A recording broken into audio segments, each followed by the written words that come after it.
disappointed.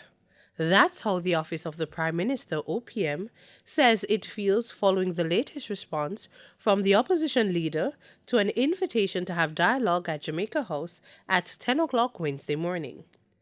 Dr. Phillips has said he's not able to meet due to the short notice. The OPM says it was hoping the opposition would agree that the convenient time to discuss the safety of Jamaicans is now. Mr. Holness states that he is hoping the opposition leader will review his decision. We continue to hold out some hope that the opposition will reconsider their position.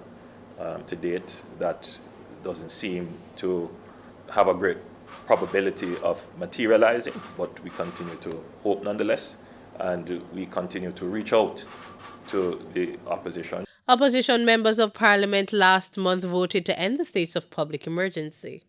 The opposition argues that it would be unconstitutional to continue the measure, but Mr. Holness has expressed impatience with the legal arguments. We can't talk about security, and I've reached the point where this is a matter of life and death. So I'm not going to engage in meaningless conversation. I'm not going to get trapped in a philosophical, esoteric, academic, pedantic debate.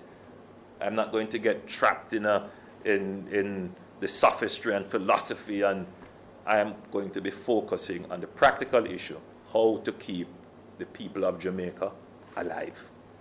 In responding, Dr. Phillips suggested that a preliminary group meet Wednesday and said he could meet with the Prime Minister next week.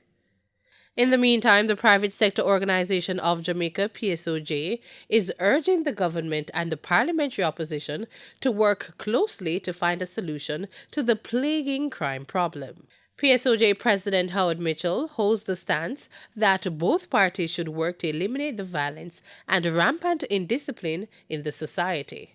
Whatever happens, the private sector organization of Jamaica will continue to call for a long-term approach, long-term strategic approach.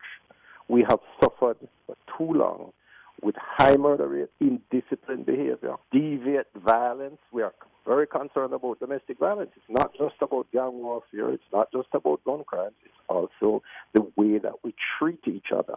And I think as a nation, we need to come together and explore ways to ameliorate the bad behaviors and bad attitudes.